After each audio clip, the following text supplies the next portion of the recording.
Ako nga po pala si Guia Anderjan, BSHM32M2, 21 years old na nakatira sa Montero Zone, Tildas Marinas City, Cavite. Ang aking tatalakayin ay tungkol sa junk food. Na isa rin ako mahilig sa junk food na ito ay aking tinatawag na comfort food na hindi ko alam na hindi tama ito sa ating kalusugan, na malaking epekto para sa atin. Ano nga ba ang junk food? Saan ito tumutukoy? Tulad ng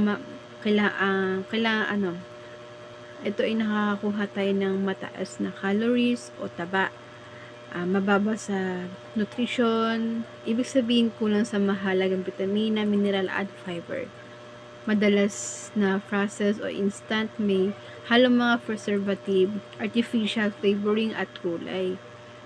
Mga halimbawa ng junk food ay tulad nito, ang aking paborito, fast food. Andyan na yung Jollibee, McDo,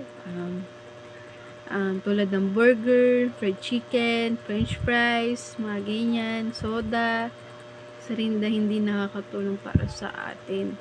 Nakakuha tayo ng mga matataas na calories, mga mula sa asukal, ganyan, mga kulay, tapos chichirya, chips, mga ganyan, cheese curls, ganyan, mga candy at tsokolate, matatamis na inumin, yan tulad ng soda, mga soft drinks, then mga instant na food tulad ng cup noodles, matatamis na tinapay at biskwit tulad ng donuts, cupcakes, ganyan. Posibleng epekto sa ating kalusugan kung palaging kinakain natin. Ito ay hindi ko alam, pero aware naman ako, pero parang wala lang sa akin na at ito pala yung totoo. Aware naman ako na gano'n, na nakakuha tayo ng pagtaas ng timbang at obesity, ganyan. Para sa akin ngayon, nagiging conscious ko na yung aking katawan na pagtaba, ayan, tulad ng pagkakain ko ng fast food, hindi naman talaga tama para sa ating kalusugan. Ayan, tulad ng pagtaas ng timbang at obesity, mataas sa panganib ng diabetes at sakit sa puso, problema sa tiyan at panunaw, na kung saan nagkakaroon tayo ng constipated kung tatawagin. Yan ang pagkabulok ng ngipin, pagbabago ng mood at energy level. So ayun, para sa akin, ito ay isang mas nakakabahala na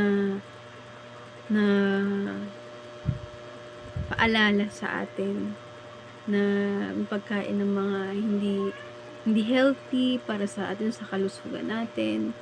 Dapat mas pinakikinggan natin yung mga nakapaligid sa atin na nagsasabi sa atin ng huwag mo kainin yan, ganyan, na